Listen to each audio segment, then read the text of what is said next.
Los invito a ir en sus Biblias al Salmo número 8. Salmos, libro de los Salmos, capítulo 8, un salmo muy conocido, favorito de muchos, un salmo muy desconocido. Alguien decía, hablando de los salmos, es el libro más conocido de la Biblia, es el libro más desconocido de la Biblia. Estamos tan acostumbrados a leer las palabras que muchas veces podemos pasar por alto enseñanzas sumamente importantes. Dice así la palabra de Dios: Oh Jehová, Señor nuestro, cuán glorioso es tu nombre en toda la tierra. Has puesto tu gloria sobre los cielos. De la boca de los niños y de los que maman fundaste la fortaleza a causa de tus enemigos, para hacer callar al enemigo y al vengativo. Cuando veo tus cielos, obra de tus dedos, la luna y las estrellas que tú formaste, digo, ¿qué es el hombre para que tengas de él memoria? Y el hijo del hombre para que lo visites. Le has hecho poco menor que los ángeles y lo coronaste de gloria y de honra. Le hiciste señorear sobre las obras de tus manos, todo lo pusiste debajo de sus pies, ovejas y bueyes, todo ello, y asimismo las bestias del campo, las aves de los cielos y los peces del mar, todo cuanto pasa por los senderos del mar. Oh Jehová, Señor nuestro, cuán grande es tu nombre en toda la tierra. Una de las cosas que yo heredé de mi padre fue un libro titulado El ascenso del hombre, escrito por Jacob Bronowski.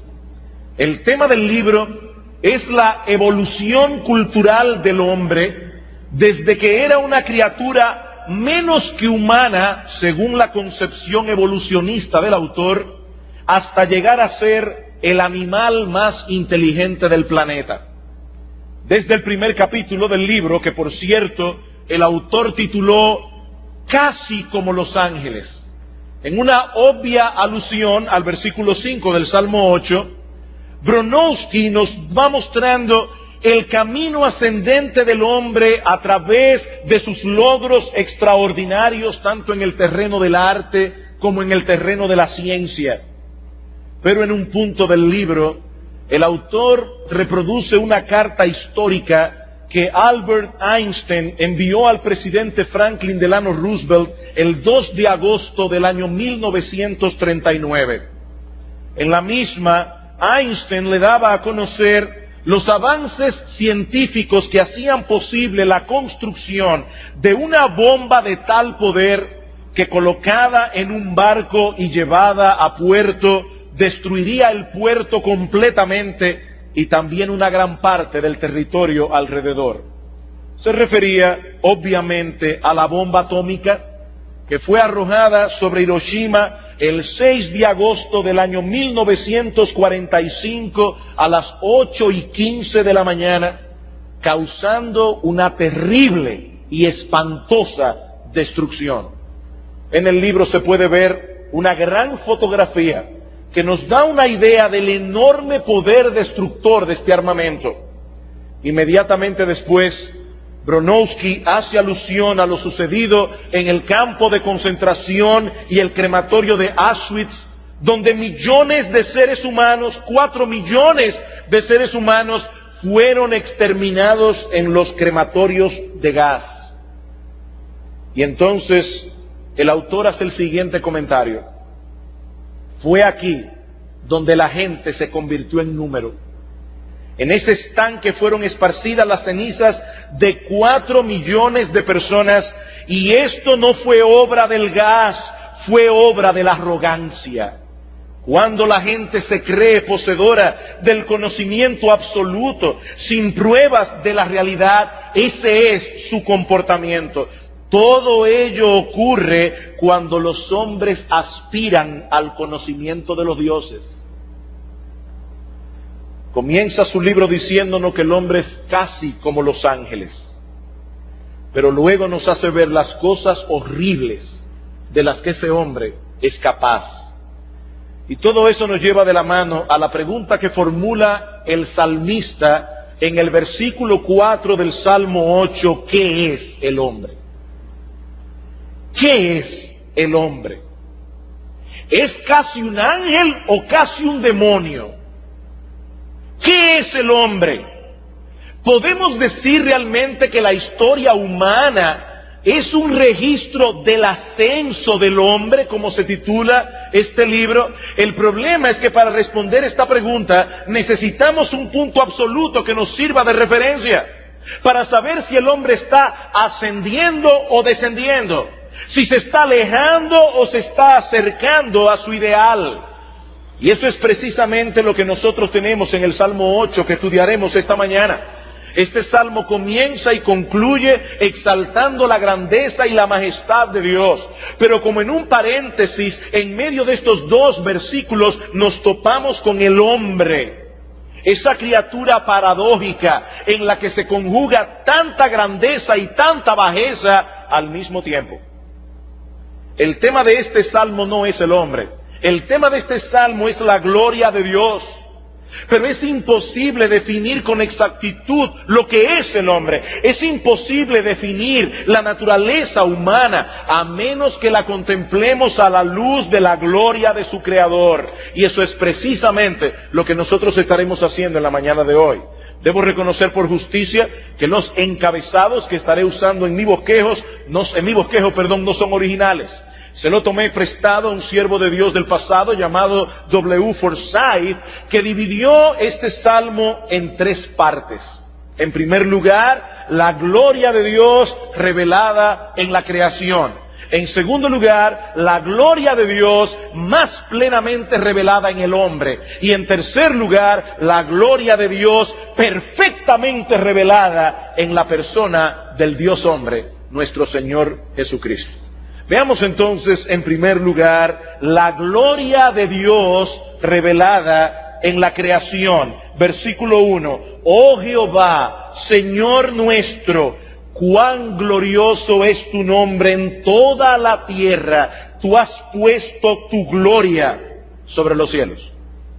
Lo primero que hace el salmista es identificar al Dios que es el objeto de su alabanza. David no se refiere a Dios en una forma tan general, en una forma tan abstracta, en una forma tan etérea, que cualquier pagano pudiera identificarse con el contenido de este salmo. No, él se dirige a Dios con su nombre propio, con el nombre que el mismo Dios escogió para revelarse en su palabra. Como muchos de ustedes saben, Jehová es el nombre personal de Dios.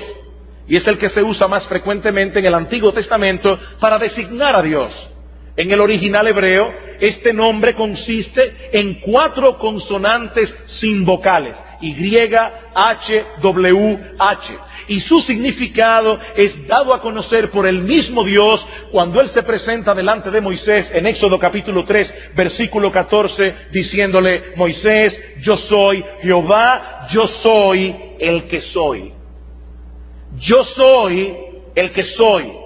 La idea primaria de este nombre comunica autosuficiencia, comunica eternidad.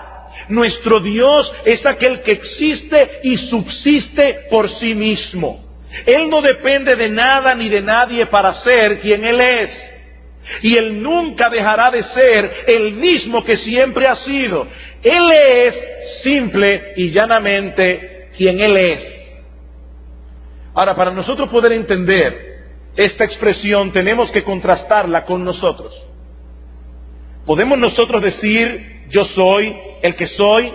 No. Porque todos nosotros somos el producto de muchos factores que se conjugaron para llevarnos a ser la persona que nosotros somos.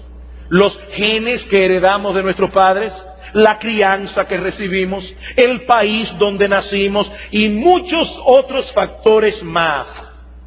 Pero nuestro Dios no depende de ningún factor externo a Él. Él es quien Él es.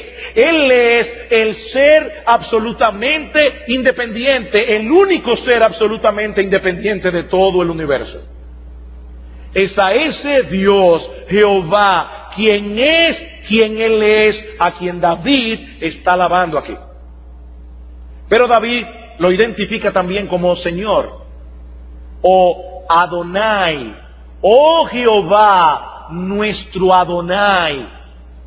Y esta palabra proviene de una raíz hebrea que significa gobernar. Nuestro Dios no solo es autosuficiente, no solo es eterno, sino también Él es el soberano. Él es el amo y dueño absoluto de toda la creación. De toda la creación. No se trata de un Dios localista, no se trata de un ídolo provinciano, como los ídolos de las naciones paganas. Por eso David resalta desde el principio el hecho de que el nombre de Dios es glorioso, no solo en la nación de Israel. Oh Jehová, nuestro Adonai, Señor nuestro, cuán glorioso es tu nombre en toda la tierra. En toda la tierra. Y su gloria y majestad son tan insondables que el universo entero no puede contenerla por completo. Por eso David dice al final del versículo 1, has puesto tu gloria sobre los cielos. No, en los cielos. Has puesto tu gloria sobre los cielos. Más allá del límite que nosotros podemos concebir para el universo creado, allí también está la gloria de Dios. Este es un pensamiento similar al que Salomón expresa en su oración cuando dedica el templo en Primera de Reyes capítulo 8 versículo 27. Salomón construyó ese templo como una casa de oración. Pero de repente dice él, ¿pero es verdad que Dios morará sobre la tierra? He aquí que los cielos y los cielos de los cielos no te pueden contener, cuanto menos esta casa que yo he edificado. Por eso alguien ha dicho que la creación es un teatro demasiado pequeño como para exhibir plenamente las perfecciones de Dios. El escenario se queda corto. Sin embargo, lo que exhibe es suficiente para llenarnos de asombro y de adoración. Los cielos cuentan la gloria de Dios. El firmamento anuncia la obra de sus manos, dice el Salmo 19. El hecho de que el hombre en su pecado cierre sus ojos a la evidencia no elimina el hecho de que la evidencia está allí, bien clara. Es por esto que el apóstol Pablo señala en Romanos capítulo 1, versículo 20, que el incrédulo no tiene excusa alguna que justifique su incredulidad. ¿Por qué? Porque las cosas invisibles de Dios, su eterno poder y deidad, se hacen claramente visibles desde la creación del mundo, siendo entendidas por medio de las cosas hechas, de modo que no tienen excusa. Las huellas digitales de Dios se encuentran marcadas en toda su creación. Solo que el escenario, como decía, resulta demasiado pequeño para un Dios tan grande. Has puesto tu gloria sobre los cielos. Pero ahora noten el contraste en el versículo 2. Aunque la gloria de Dios es más excelsa que todo el universo, ahora dice David, aún así, Él ha dejado la defensa de su honor en la mano de los niños.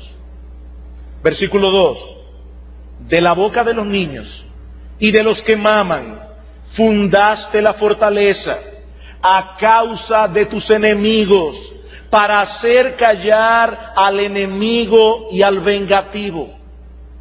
Nuestro Dios tiene enemigos, enemigos que levantan sus voces constantemente contra Él. Pero como veíamos el domingo pasado, esa conspiración tiene a Dios sin cuidado. Tan tranquilo está Dios sentado en su trono en los cielos, que lo que Él usa para acallar a sus enemigos es la boca de los niños. Él no necesita nada más. De la boca de los niños y de los que maman, de los infantes, tú fundaste la fortaleza. Ahora, hermanos, ¿qué es exactamente lo que el salmista quiere decirnos aquí? ¿De qué manera usa Dios la boca de los niños para acallar las blasfemias de sus enemigos? Bueno, esta pregunta no es fácil de responder. Yo les propongo dos interpretaciones posibles. Por un lado, puede estarse refiriendo al hecho de que el hombre está tan maravillosamente creado, porque es hecho a imagen y semejanza de Dios, que no tenemos que esperar que ese hombre recién nacido llegue a la madurez para que pueda mostrar la gloria del Dios en cuya imagen él fue hecho. Cuando un niño llora por su leche, cuando un niño comienza a balbucear hasta decir sus primeras palabras, muestra en una forma muy evidente la enorme distancia que separa al hombre de los animales.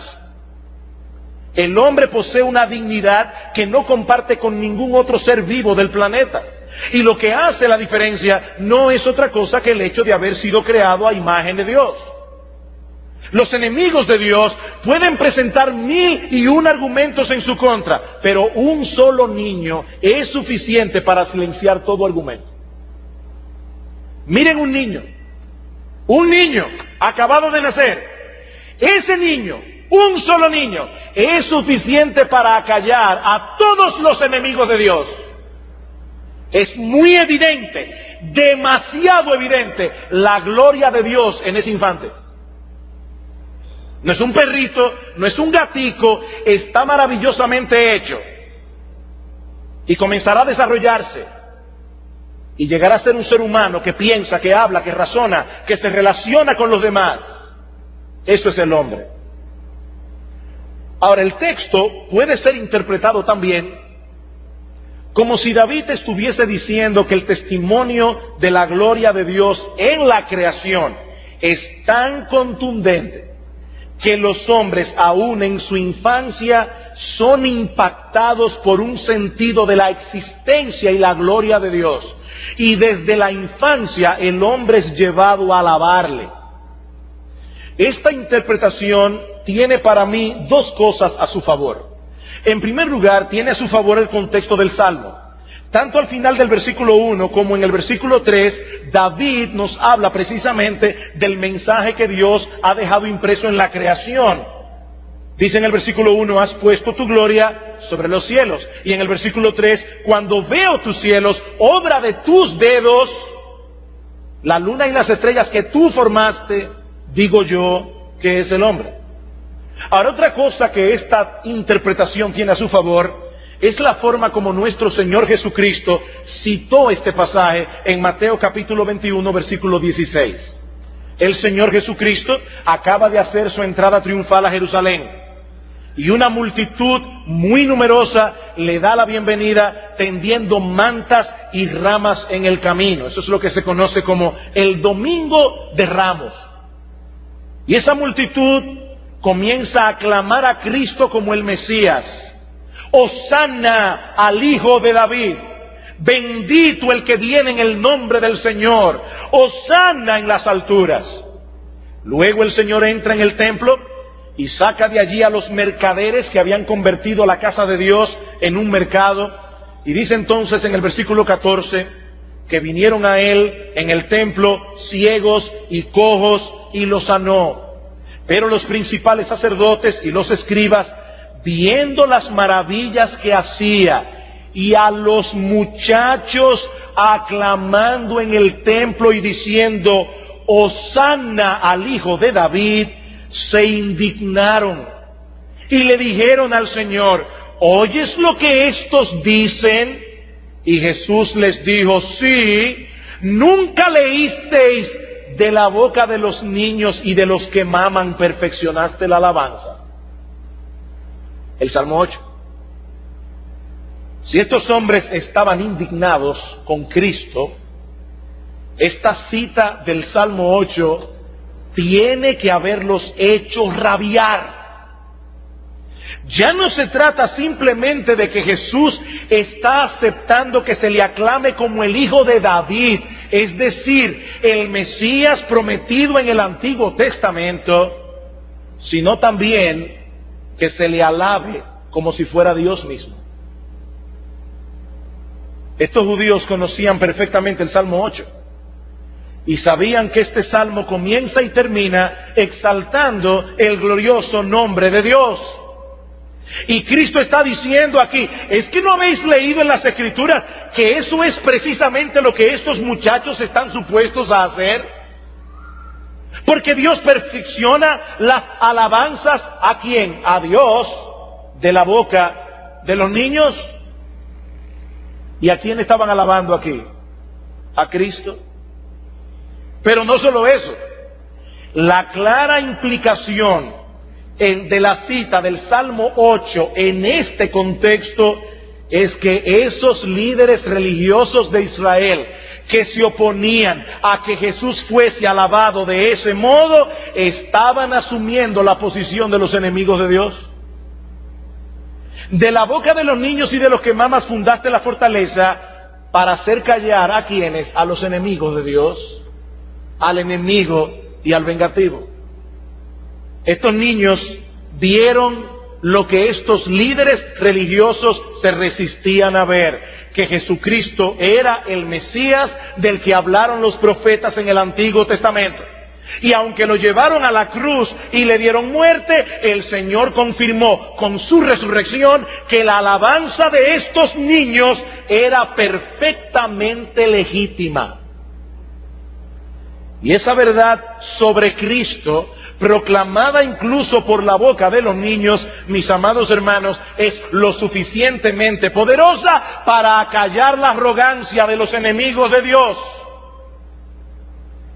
Queridos hermanos, no olviden que nuestro Dios ha decidido usar a los débiles para avergonzar a los fuertes. Muchas veces nosotros nos sentimos inadecuados para compartir el mensaje de la palabra de Dios, sobre todo cuando estamos delante de ciertas personas que parecen tener una preparación académica superior a la nuestra. Mis amados hermanos, nunca se intimiden, no le tengan miedo, no olviden que nosotros tenemos algo que ellos no tienen. Por un lado, nosotros tenemos en nuestras manos la verdad verdadera de Dios. Nosotros tenemos en nuestras manos el mensaje del Evangelio. ¿Y qué es el Evangelio? Es poder de Dios para salvación.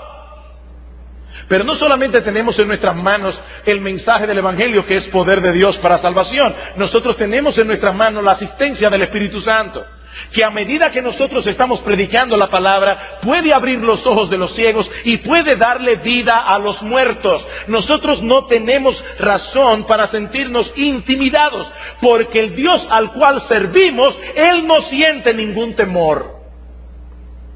Él no siente ningún temor. Tanto así que Él ha dejado la defensa de su honor en manos de los niños, para hacernos entender que el poder no está en el hombre. Como dice el apóstol Pablo en 2 Corintios capítulo 4 versículo 7, nosotros tenemos un tesoro en vasos de barro. Nosotros somos el vaso de barro. ¿Para qué? Para que la excelencia del poder sea de Dios y no nuestra. Y eso nos lleva de la mano a nuestro segundo encabezado. Ya vimos la gloria de Dios revelada en la creación. Has puesto tu gloria sobre los cielos. Veamos ahora en segundo lugar la gloria de Dios revelada más plenamente en el hombre. En el hombre, versículo 3. Cuando veo tus cielos, obra de tus dedos, la luna y las estrellas que tú formaste, digo, ¿qué es el hombre para que tengas de él memoria? Y el hijo del hombre para que lo visites. Otra vez el salmista nos presenta un contraste. El hombre frente a la inmensidad del universo. Algunos autores dicen que es probable que David escribiera este salmo de noche, porque él menciona la luna y las estrellas, pero no menciona al sol, como hace en el Salmo 19, por ejemplo. De haber sido así, podemos imaginarnos a David contemplando el espacio sideral en una noche estrellada. Millones y millones y millones de puntos luminosos en el firmamento. Y de repente David se pregunta, ¿pero qué es el hombre? ¿Qué es el hombre en comparación con esta inmensidad? Mi hermano, imagínate por un momento que tú puedas trasladarte a la estrella más cercana a nuestro sistema solar. Aunque debo decirte que con la tecnología que están por desarrollarse en el futuro, todavía no desarrolladas, llegar a la estrella más cercana de nuestro sistema te tomaría unos 4.200 años, con una tecnología que todavía no se ha desarrollado.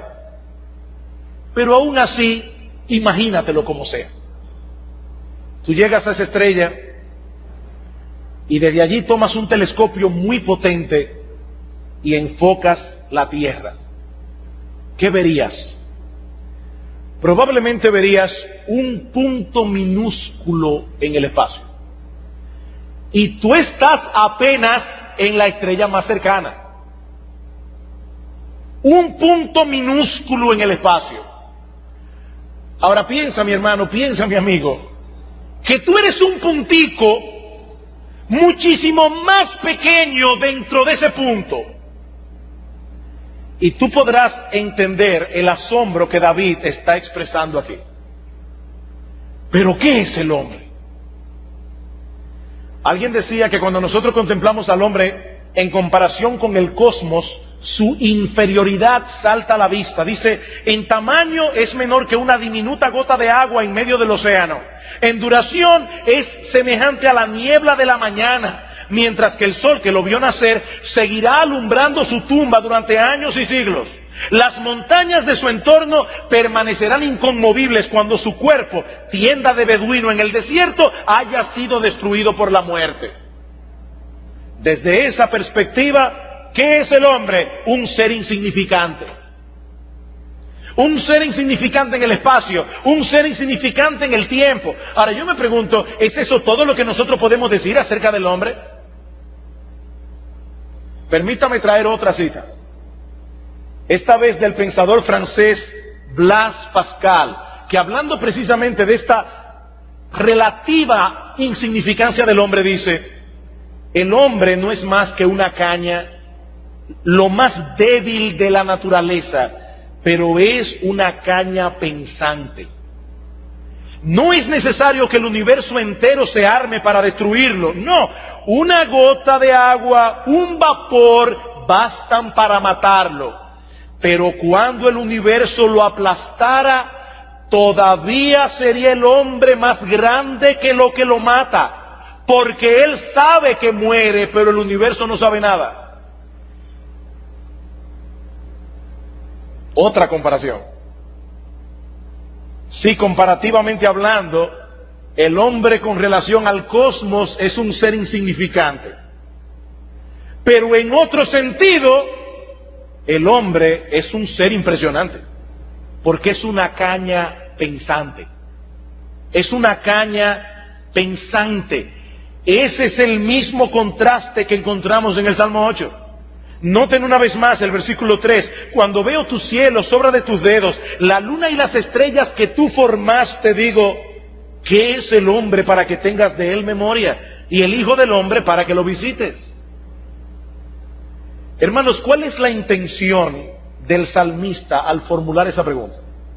Porque nosotros podemos verla desde dos perspectivas diferentes. ¿Acaso quiere él mostrar la insignificancia del hombre al compararlo con la creación? ¿Es una forma de verlo? ¿O será más bien que él quiere señalar la importancia del hombre al tomar en cuenta el hecho de que Dios se ocupa de él? ¿Cuál es el sentido de esta pregunta? ¿Qué es el hombre? Bueno, personalmente yo pienso que no se trata ni de una cosa ni de la otra. Yo no creo que David tenga en mente al escribir este salmo ni la insignificancia ni la grandeza del hombre. Yo creo, como otros estudiantes de las Escrituras creen, que el foco de atención del salmista, otra vez, no es el hombre, es la gloria de Dios. El foco de atención del salmista es que un Dios tan grande como el nuestro se ocupe al mismo tiempo del hombre. Y lo que él está diciendo es, oh Dios, cuán extraordinaria es tu gracia. No es el hombre, es Dios. Cuán extraordinaria es la gracia de Dios. que siendo tan excelso, que siendo tan majestuoso como la creación nos hace ver claramente, Él hace de nosotros el objeto de su atención. Qué increíble, qué impresionante.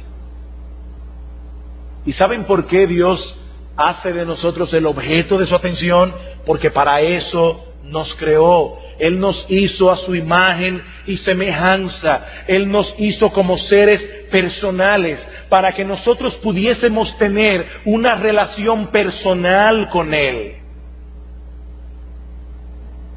Es importante notar en este salmo de David que él no está hablando aquí acerca de Dios. ¿Se dieron cuenta? No. David no está hablando aquí acerca de Dios. David está hablando con Dios. Hay una comunicación real y significativa entre la criatura y el Creador. Oh Jehová, directamente, Señor nuestro, cuán glorioso es tu nombre en toda la tierra. Has puesto tu gloria sobre los cielos. De la boca de los niños y de los que maman, tú fundaste la fortaleza para hacer callar al enemigo tuyo y al vengativo. Cuando veo tus cielos, obra de tus dedos, la luna y las estrellas que tú formaste. David no está hablando de Dios, David está hablándole a Dios. El hombre posee un conjunto de facultades intelectuales, morales, espirituales, que hacen posible esa comunicación. No se trata simplemente del animal más desarrollado en la cadena evolutiva. No, es un ser que comparte, aunque en una medida muy inferior, algunas de las facultades de Dios mismo. Eso es lo que hace al hombre un ser especial. El hombre comparte en una medida muy inferior algunas de las facultades de Dios mismo. El hombre tiene inteligencia, el hombre tiene emociones, el hombre tiene voluntad, el hombre tiene conciencia, autodeterminación. Versículo 5. Le has hecho poco menor que los ángeles y lo coronaste de gloria y de honra, le hiciste señorear sobre las obras de tus manos, todo lo pusiste debajo de sus pies. Eso es el hombre. Ovejas y bueyes, todo ello, y asimismo las bestias del campo, las aves de los cielos, los peces del mar, todo cuanto pasa por los senderos del mar. Como una criatura hecha a la imagen de Dios, en el hombre nosotros vemos destellos más claros de la gloria de Dios que los que podemos encontrar en cualquier otro lugar de la creación. En relación al resto de las criaturas terrenales, Dios colocó al hombre en una posición de honor. Y eso lo vemos claramente en Génesis capítulo 1, versículo 26. Y yo no dudo que David haya estado pensando en este texto cuando escribió el Salmo. ¿Qué dice Génesis capítulo 1, versículo 26? Dios está creando todas las cosas según su especie. Él creó a los animales según su especie. Él creó las plantas según su especie. Pero cuando llega el hombre, entonces dijo Dios, hagamos al hombre a nuestra imagen, conforme a nuestra semejanza, en una clara alusión a las tres personas de la Trinidad, el Padre, el Hijo y el Espíritu Santo. Hagamos al hombre a nuestra imagen, conforme a nuestra semejanza, y señoree en los peces del mar, en las aves de los cielos, en las bestias, en toda la tierra y en todo animal que se arrastra sobre la tierra. Y creó a Dios al hombre a su imagen de Dios los creó, varón y hembra los creó, y los bendijo Dios, y les dijo, fructificad y multiplicaos, llenad la tierra y sojuzgadla, y señoread en los peces del mar, en las aves de los cielos, y en todas las bestias que se mueven sobre la tierra.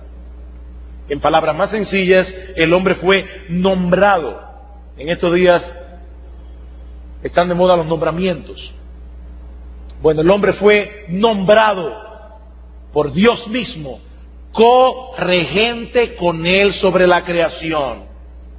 Por eso fue hecho un poco menor que los ángeles, pero superior a las bestias. Y no deja de ser interesante el hecho de que el salmista, en el Salmo 8, no haya descrito al hombre como un poco superior a los animales. Él pudo haberlo dicho así. Le has hecho un poco superior a los animales, pero eso no fue lo que dijo. Le has hecho un poco menor que los ángeles. Hay una dignidad especial en el hombre. Una dignidad que lo lleva a mirar hacia arriba, no hacia abajo. Es una dignidad que lleva al hombre, que mueve al hombre a conformarse cada vez más a esa imagen divina conforme a la cual él fue hecho. Pero ¿qué ha sucedido? Que lamentablemente, como bien señala James Montgomery Boyce, a pesar de haber sido creados a imagen de Dios y con el mandato de conformarse cada vez más a Él, los hombres y las mujeres le han dado las espaldas a Dios. Y como ya no alzan su vista hacia Dios, dice Boyce, el cual es su privilegio y su deber, acaban mirando hacia las bestias y haciéndose cada vez más como ellas. Cuando el hombre decide no tomar en cuenta a Dios, no se crece, se degrada. Cuando el hombre no decide tomar en cuenta a Dios, no crece, se degrada. Existe una relación inseparable entre la gloria de Dios y la dignidad humana. Por eso, hermanos, es que es tan importante que nosotros tengamos un claro concepto del origen del hombre. ¿Qué sucede cuando el relato bíblico de la creación es rechazado? Cuando nosotros decimos que esto es un mito, ¿qué sucede? Que la única opción que nos queda es el evolucionismo. ¿Y qué ocurre cuando la conciencia colectiva de la sociedad comienza a ser permeada por las hipótesis, porque no es más que eso, una hipótesis evolucionista, que nos quedamos sin una base objetiva para defender la dignidad humana? Eso es lo que ocurre. Si partimos de la premisa de que el hombre es producto de una evolución casual, accidental, y que en esa cadena evolutiva algunas razas poseían una mayor capacidad de adaptación y supervivencia, bueno, al menos en ese sentido, nosotros podríamos decir que hay ciertas razas que son superiores a las otras. ¿Qué hacer entonces con las razas inferiores? Bueno, para los racistas, la respuesta es muy obvia: eliminarlas, impedir su reproducción. ¿Cómo lo vamos a hacer? Bueno, a través de un calculado control de la natalidad y a través del aborto. Y yo no estoy hablando aquí de una novela de ficción. Yo no estoy hablando aquí de una novela de ficción, ni estoy hablando de una mera posibilidad. Una de las instituciones que promueven más el aborto en los Estados Unidos es Paternidad Planificada, fundada por Margaret Sanger. Esta mujer llegó a decir en uno de sus libros que una de las cosas más misericordiosas que una familia puede hacer a uno de sus infantes, si es una familia larga, es matarlo. Y en otro lugar escribió que las así llamadas razas inferiores eran de hecho malas hierbas humanas y una amenaza para la civilización. Esta mujer estaba atrapada por el pensamiento eugénico de Malthus. Hay que eliminar la mala hierba. Ahora, con esto yo no quiero decir que todos los que favorecen el aborto sean racistas. Yo no estoy diciendo eso, porque una cosa no tiene necesariamente que estar ligada a la otra. Lo que quiero hacer notar es que detrás del aborto, lo mismo que detrás del racismo, lo que nosotros tenemos es una filosofía que atenta contra la dignidad intrínseca del ser humano. Eso es lo que estoy diciendo. Cuando nosotros echamos a un lado la realidad de que el hombre es un ser creado a imagen y semejanza de Dios, no tenemos ninguna base objetiva para defender su dignidad. Una dignidad de la que Él participa en el mismo momento que es concebido. Por eso estamos en contra del aborto. Hemos visto entonces la gloria de Dios revelada en la creación. Hemos visto la gloria de Dios revelada más plenamente en el hombre. Veamos ahora en tercer y último lugar la gloria de Dios perfectamente revelada en la persona de nuestro Señor Jesucristo. Y para esto quiero que vayan conmigo a Hebreos capítulo 2. Hebreos capítulo 2. Hace un momento nosotros vimos el uso que hace Cristo del Salmo 8 en la escena de la entrada triunfal en Mateo capítulo 21, versículo 16. Pero hay otros pasajes del Nuevo Testamento que conectan el Salmo 8 con la persona del Señor. Y uno de ellos es Hebreo capítulo 2, versículos 5 al 9.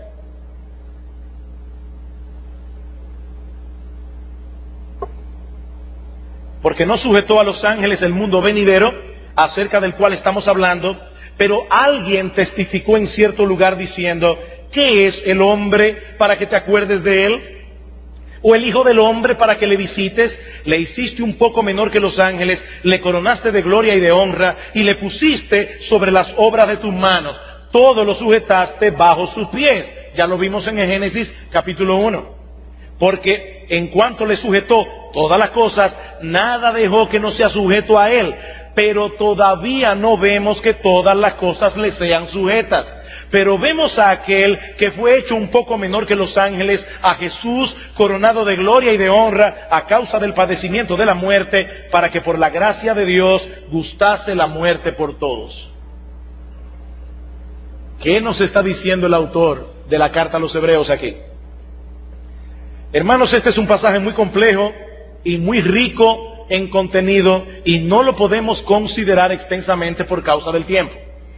Baste decir en esta ocasión que estos versículos forman parte de una sección de la carta a los Hebreos donde se establece la superioridad de Cristo sobre los ángeles. Él es superior a los ángeles. Noten el capítulo 1, versículo 4. Viene hablando del Señor, de cómo Él es el más excelso. Y dice, porque ¿a cuál de los ángeles dijo Dios jamás, mi hijo eres tú? A ninguno. Jesucristo es superior a los ángeles. Luego cita el Salmo 8. E inmediatamente después, en la mitad del versículo 8 añade, porque en cuanto le sujetó todas las cosas, nada dejó que no sea sujeto a él. Pero todavía no vemos que todas las cosas le sean sujetas. ¿A quién? Al hombre. Es del hombre que habla el Salmo 8. Como hemos visto ya, Dios creó al hombre a su imagen y semejanza. Y Dios colocó al hombre en una posición de dominio sobre su creación. El hombre debía enseñorearse sobre la naturaleza. El hombre debía extraer de la naturaleza todo el potencial que esa naturaleza posee para la gloria de Dios. Eso es lo que debió haber pasado. Pero ¿qué sucedió? Que el hombre se rebeló contra Dios y toda su personalidad quedó afectada en su misma raíz. Y ahora el hombre tiene un fuerte obstáculo para cumplir a plenitud el propósito para el cual fue creado. Él sigue siendo responsable ante la creación, él sigue poseyendo cierto grado de señorío sobre la naturaleza, pero como dice el autor de Hebreos, todavía no vemos que todas las cosas le sean sujetas. Eso no ha ocurrido. La caída no solo afectó al hombre, sino también a la creación. Dice la Biblia que Dios maldijo la creación por causa del pecado. La creación fue sujetada a vanidad, dice Pablo en Romanos capítulo 8. En otras palabras, la creación está condenada a producir lo que no sirve. Usted hierva su jardín y no hace absolutamente nada, y yo le aseguro que un mes más tarde usted no tendrá allí gladiolos y gardenias. No, usted tendrá allí malas hierbas, porque Dios maldijo la creación. Espinos y cardos te producirá. La creación está condenada a producir lo que no sirve. Pero ¿saben qué, mis amados hermanos y amigos que nos visitan en esta mañana? Ese no es el final de la historia. Nuestro Dios diseñó un plan de redención a través de la encarnación y muerte de su propio Hijo, nuestro Señor Jesucristo. ¿Para qué? Para revertir en el hombre y en la creación todos los estragos del pecado. Por eso dice en el versículo 9 del capítulo 2, pero nosotros no vemos que todas las cosas le sean sujetas al hombre, pero vemos a aquel que fue hecho un poco menor que los ángeles. Ese mismo de quien el capítulo 1 dice que era superior a los ángeles, ahora dice que fue hecho un poco menor que los ángeles.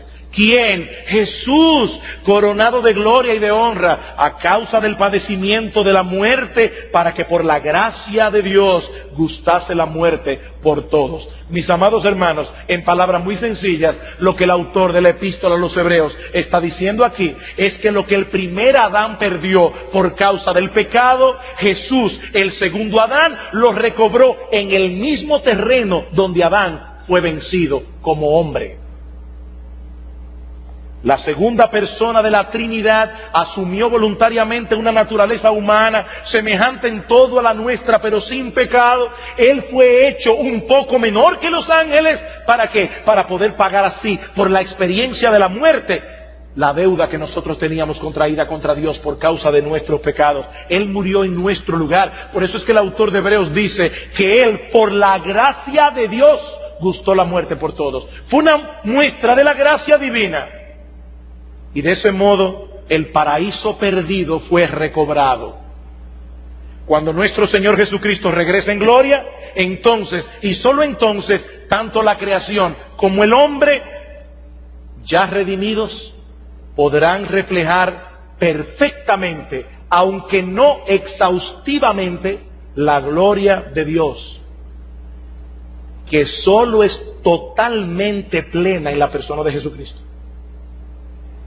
Por eso digo que vamos a reflejar perfectamente, pero no exhaustivamente, la gloria de Dios. He ahí el contexto en que nosotros podemos comprender la naturaleza humana. El hombre no es un Dios, pero tampoco es un demonio.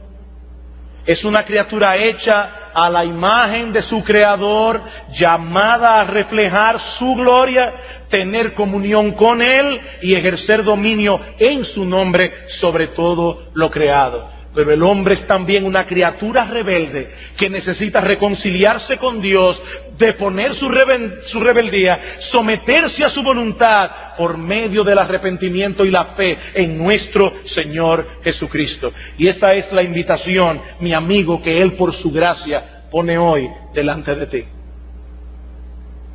Todavía tienes la oportunidad de reconciliarte con Dios.